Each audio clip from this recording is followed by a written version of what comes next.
Hello, नमस्कार दोस्तों। मेरा नाम राकेश पटेल है और मेरा चैनल रॉकी भाई में आप सभी का स्वागत है।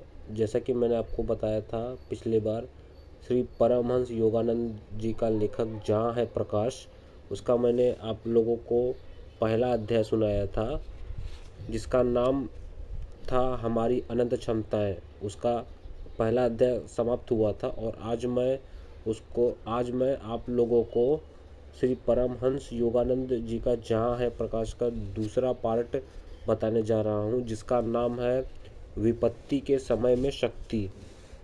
प्रत्येक वस्तु जिसकी रचना ईश्वर ने की है, हमारे परीक्षण के लिए की है, हमारे भीतर दबी हुई आत्मा की अमरता को प्रकट करने के लिए की है। यही जीवन का साहसिक कार्य है, जीवन का एकमात्र उद्देश्य है और प्रत्येक व्यक्ति का साहसिक कार्य भिन्न है, अद्वितीय है। आपको व्यावहारिक बुद्धि की युक्तियों और ईश्वर में विश्वास के द्वारा स्वास्थ्य, मन और आत्मा की समस्त समस्याओं का सामना करने के लिए तैयार रहना चाहिए। इस बात का ज्ञान रखते हुए कि जीवन अथवा मृत्यु में आपकी आत्मा अजेय रहती है, जीवन के द्वारा स्वयं को कदापि परास्त न होने दें, बल्कि जीवन को पराजित कर दे। यदि आपकी इच्छा शक्ति बलशाली है तो आप समस्त कठिनाइयों पर विजय पा सकते हैं। परीक्षणों के बीच भी प्रतिज्ञापन करें, खतरा और मैं साथ साथ पैदा हुए थे और मैं खतरे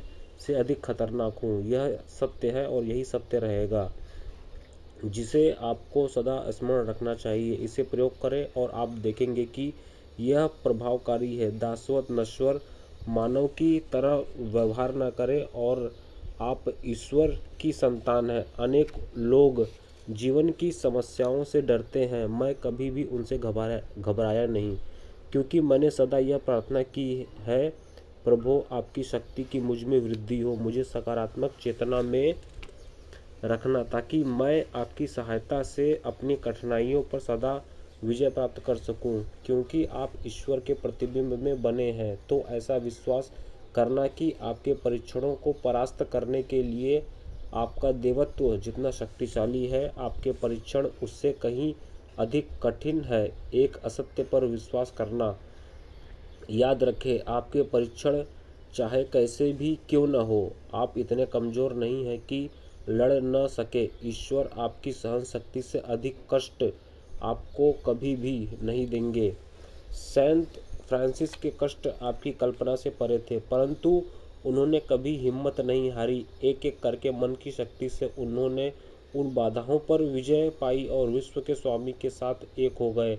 आप में इस प्रकार का दृढ़ संकल्प क्यों नहीं होना चाहिए?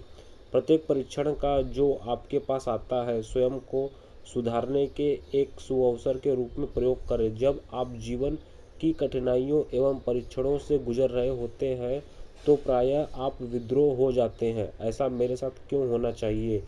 इसकी अपेक्षा आपको प्रत्येक परीक्षण को एक कुदाली के रूप में समझना चाहिए, जिसके द्वारा अपनी चेतना की मिट्टी को खोदना है और भीतरी आध्यात्मिक शक्ति के स्रोत को मुक्त करना है।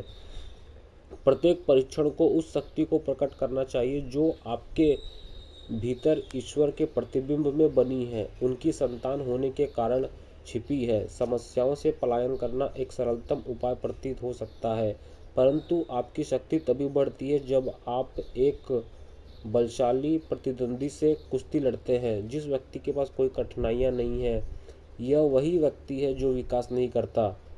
अगर मित्रों, जैसे कि एक बोला गया है, अगर आप अपने से कमज़ोर व्यक्ति से अगर प्रतिद्वंद करते हैं और अगर जीतते हैं तो वह कोई बहादुरी नहीं है। लेकिन अगर आप अपने से ज़्यादा बलशाली व्यक्ति से और अपने से बराबर व्यक्ति से अगर प्रतिद्वंद अगर करते हैं और अगर उसे जीत जाते हैं तो वही आपकी विजय है। यदि जीवन समस्याओं पर निरंतर विजय पाना नहीं है तो यह निरर्थक है। प्रत्येक समस्या जो आपके द्वारा समाधान किए जाने की प्रतीक्षा में है, वह स्वयं जीवन द्वारा आप पर लगाया गया एक पवित्र कर्तव्य है। शारीरिक हो या मानसिक समस्याओं से भाग निकलना जीवन से पलायन है, क्योंकि कोई भी जीवन ऐसा नहीं हो सकता जो समस्याओं से भरा न हो। जीवन के संग्राम में प्रत्येक व्यक्ति और प्रत्येक परिस्थिति का एक वीर जैसे साहस तथा एक विजेता की मुस्कान के साथ सामना करें। जब मेरे परीक्षण अति गंभीर हो जाते हैं तो सर्वप्रथम मैं उनको स्वयं अपने भीतर समझने का प्रयास करता हूँ। मैं परिस्थितियों को दोष नहीं देता और न ही किसी अन्य व्यक्ति को सुधारने का प्रयास करता हूँ। सर्वप्रथम मैं अपने भीतर में जाता हूँ। मैं अपनी आत्मा के किले की सफाई करने का प्रयास करता हूँ ताकि किसी भी ऐसी वस्तु को हटा सकूं जो आत्मा की सर्वशक्तिमान सर्वबुद्धिमान अभिव्यक्ति में बाधा डालती हो। जीने का सफल मार्ग यही है। संकट और रोग के पास हमारे लिए शिक्षा है। हमारे कष्टदायक अनुभव हमारा विनाश करने के लिए नहीं होते, बल्कि हमारे पाप कर्मों का मैल धोकर हमें शीघ्रता से वापस परम धाम ले जाने के लिए है। हमारी मुक्ति के लिए ईश्वर से अधिक उत्सुक और कोई नहीं है। हमारे और ईश्वर के बीच माया का धुंधला पर्दा आ गया है और उन्हें खेद है कि हमने उन्हें अपनी दृष्टि से ओझल कर दिया है।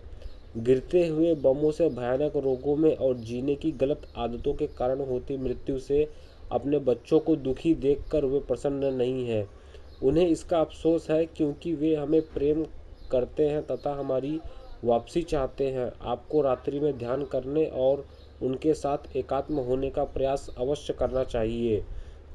वे आपके बारे में बहुत सोचते हैं। आप परित्यक्त नहीं हैं, यह तो आप ही हैं जिसने अपने आत्मा का परित्याग किया हुआ है। जब आप जीवन के अनुभवों का प्रयोग अपने शिक्षक के रूप में करते हैं और उनसे इस संसार के सच्चे स्वरूप एवं उसमें अपनी भूमिका के बारे में सीखते हैं तो वे अनुभव शाश्वत परिपूर्णता एवं प्रसन्नता के मूल्यवान मार्गदर्शक बन जाते हैं। एक अर्थ में दुख आपका सबसे श्रेष्ठ मित्र है क्योंकि यह आपको ईश्वर की खोज करना प्रारंभ कराता है। जब आप संसार की अपूर्णताओं को स्पष्ट रूप से देखना प्रारंभ कर देते हैं तब आप ईश्वर की पूर्णता की खोज करना आरंभ कर देंगे। सच्चाई यह है कि ईश्वर बुराई का प्रयोग हमें नष्ट करने के लिए नहीं कर रहे हैं, अपितु हमें वे अपने खिलौनों इस संसार के खिलौनों के साथ मोह भंग करने के लिए कर रहे हैं ताकि हम संभवतः उन्हें खोजें। विषाद जगन माता के दुलार से बाहर फैलाए हुए स्नेहिल हाथ की छाया है। यह न भूले कभी कभी जब माँ आपको दुलारने लगती है तो आपको छूने से पहले उसके हाथ की एक छाया बनती है। अतः जब कष्ट आता है तो यह न सोचे कि वे आपको सजा दे रही हैं। उनका हाथ जब आपको अपने निकट लाने के लिए बढ़ता है तो उनकी हाथ की छाया किसी आशीर्वाद के रूप में आप पर पड़ती है। दुख उनके लिए अच्छा शिक्षक है जो इससे तत्परता एवं इच्छापूर्वक सीखना चाहते हैं, परंतु जो उसका विरोध एवं इस पर नाराजगी व्यक्त करते हैं उनके लिए यह पीड़ादायक बन जाता है। भारत के धर्मशास्त्र हमें सिखाते हैं कि ईश्वर साकार और निराकार, अंतर्व्याप्त एवं लोकातीत दोनों ही है। पश्चिम के साधकों की ईश्वर के प्रति पिता के रूप में व्यक्तिगत अभिव्यक्ति की परंपरा है। भारत में ईश्वर की धारणा एक स्नेहमयी करुणामयी जगन माता के रूप में अधिक लोकप्रिय है। दुख हमें लगभग सभी कुछ सिखा सकता है और सभी कुछ सिखा देता है। इसकी शिक्षाएं हमें विवेक, आत्मसंयम, अनासक्ति, नैतिकता तथा भावातीत आध्यात्मिक चेतना का विकास करने हेतु प्रेरित करती है। उदाहरणार्थ, पेट दर्द हमें सिखाता है कि हम अधिक न खाएं और ध्यान रखें कि हम क्या खा रहे हैं। संपदा या प्रियजनों की क्षति हमें माया के इस संसार में सभी वस्तुओं की अस्थायी प्रकृति का पुनः स्मरण कराती है। बुरे कार्यों के परिणाम हमें विवेक के अभ्यास की प्रेरणा देते हैं। ज्ञान के माध्यम से क्यों न सीखें, तब आप स्वयं को दुख के कठोर अधिकारी के अनावश्यक पीड़ापूर्ण अनुशासन के अधीन नहीं करेंगे।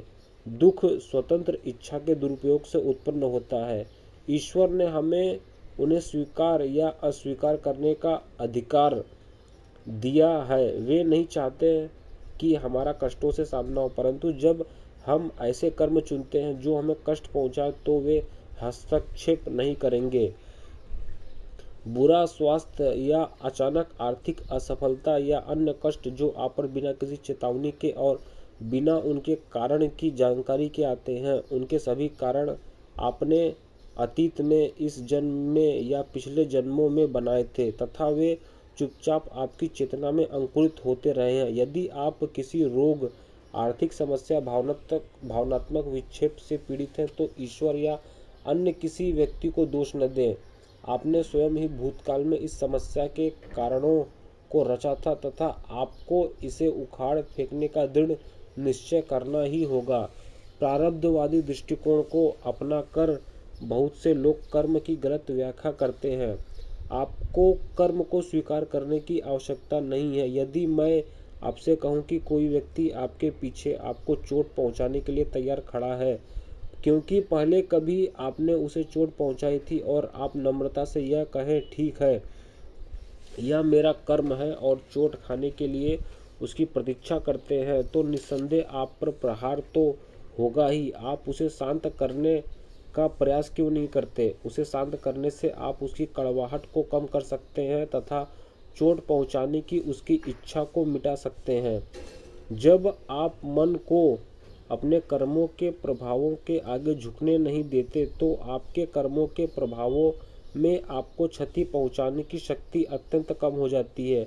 इसे याद रखें, पिछले गलत कर्मों के बुरे प्रभावों को आप वर्तमान में सही कर्मों को गतिशील करके उनके अच्छे प्रभावों से प्रभावहीन कर सकते हैं और इस प्रकार अपने बुरे कर्मों के फलीभूत होने के लिए अनुकूल वातावरण बनने को रोक सकते हैं। जब आप स्वयं को ईश्वर के संतान के रूप में पहचान लेते हैं तब आपका कौन सा कर्म रह जाता है? ईश्वर का कोई कर्म नहीं है।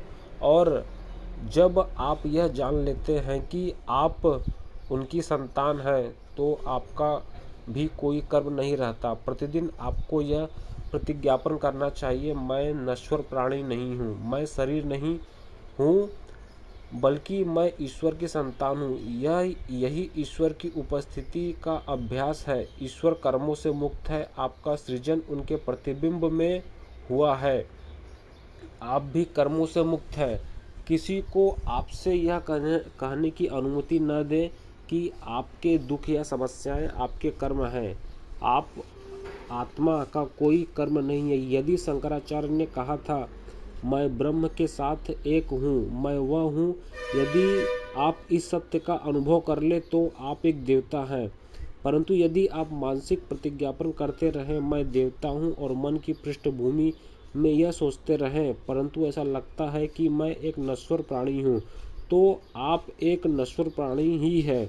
यदि आप जान ले कि आप देवता हैं तो आप मुक्त हैं।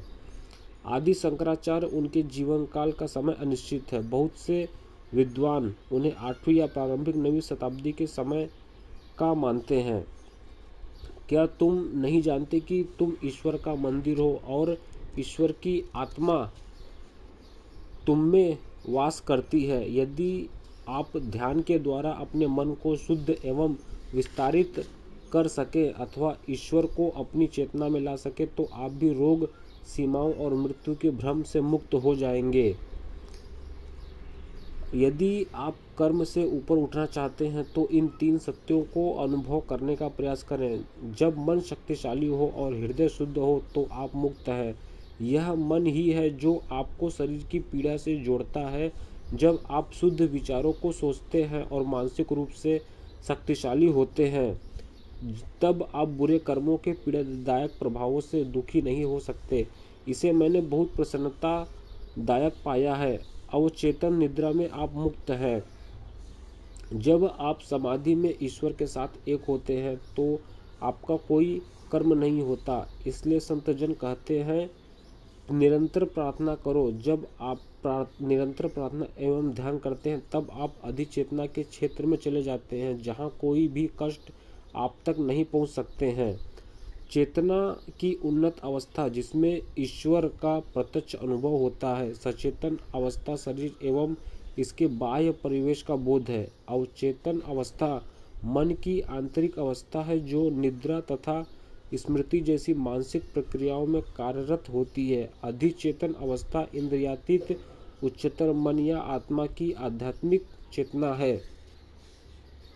आप इन विधियों द्वारा इसी समय कर्मों से मुक्त हो सकते हैं। जब भी कार्मिक कष्ट आपको पीड़ा दे तो सो जाएं या शुद्ध विचार सोचें और मन को इस्पात की तरह बनाएं। स्वयं से कहें, मैं इन सबसे ऊपर हूँ। या सर्वोत्तम यह होगा कि गहन ध्यान में अधिचेतना की दिव्य अवस्था में चले जाएं। उस चेतना का परमानंद आपकी आत्मा की स्वाभाविक अवस्था है, परंतु शरीर के साथ इतने लंबे समय से एकात्म होकर आप अपनी वास्तविक प्रकृति को भूल गए हैं। आत्मा की उस दुख रहित परमानंदमयी अवस्था को पुनः प्राप्त करना ही होगा। आत्मा की प्रकृति व्यक्तिगत ब्रह्म के रूप में परमानंद है। आनंद की चिर स्थायी, नित्य नवीन एवं नित्य परिवर्तनशील आंतरिक अवस्था, यह परमानंद उस व्यक्ति को सदा के लिए अक्षय आनंद प्रदान करता है जो इसे प्राप्त कर लेता है, चाहे वह शारीरिक कष्टों या मृत्यु के परीक्षणों से ही क्यों न गुजर रहा हो। भौतिक उपचार, औषधियाँ, भौतिक सुविधाएं, मानवीय सांत्वनाएं पीड़ा मिटाने में अपनी भूमिका रखते हैं, परंतु महानतम उपचार है क्रिया योग का अभ्यास तथा यह प्रतिज्ञापन कि आप ईश्वर के साथ एक हैं। यह समस्त कष्टों, पीड़ाओं तथा शोकावस्थाओं के लिए रामबाण उपचार है, अर्थात समस्त व्यक्तिगत एवं सामूहिक कर्मों से मुक्ति का मार्ग है। अंतर्मुखी इस संपर्क की एक वैज्ञानिक प्रविधि है। क्रिया योग का विज्ञान परमहंस योगानंद जी की योगी कथामृत में है। मैं जानता हूँ कि ईश्वर की शक्ति असीम है और क्योंकि मैं उनके प्रतिबिंब में बना हूँ, अतः मेरे पास भी सभी बाधाओं को जीतने की शक्ति है। यही प्रतिज्ञापन है। परमपिता चाहे कैसी भी परिस्थिति मेरे समक्ष आए, मैं जानता हूँ कि वे मेरे विकास में अगले कदम का प्रतीक है। मैं सभी परीक्षणों का स्वागत करूँगा, क्योंकि मैं जानता हूँ कि मेरे भीतर समझने हेतु बुद्धि तथा परास्त करने हेतु सामर्थ्य है। सामूहिक कर्म बनते हैं जो अच्छाई या बुराई की प्रधानता और श्रेणी के अनुसार स्थानीय एवं दूरगामी प्रभावों को उत्पन्न करते हैं। इसलिए प्रत्येक व्यक्ति के विचार एवं कर्म इस संसार तथा इससे सभी लोगों की अच्छाई या बुराई में योगदान देते हैं। मानव जातियां, राष्ट्रों या संपूर्ण संसार के अंतर्गत किए गए एकत्रित कर्म सामूहिक कर्म बनते हैं जो अच्छाई या बुराई की प्रधानता और श्रेणी के अनुसार स्थानीय एवं दूरगामी प्रभावों को उत्पन्न करते हैं। इसलिए प्रत्येक व्यक्ति के विचार एवं कर्म इस संसार तथा इसमें सभी लोगों की अच्छाई या बुराई में योगदान देते हैं। दोस्तों, यह हमारा श्री श्री परमहंस योगानंद जी का जहाँ है प्रकाश का दूसरा अध्याय विपत्ति के समय में शक्ति का आज समाप्त हुआ। हम आपको अभी इसके आगे इसका तीसरा अध्याय दुखों से ऊपर उठना के बारे में बहुत जल्द ही बताएंगे। तब तक के लिए दोस्तों नमस्कार, आपका दिन शुभ रहे।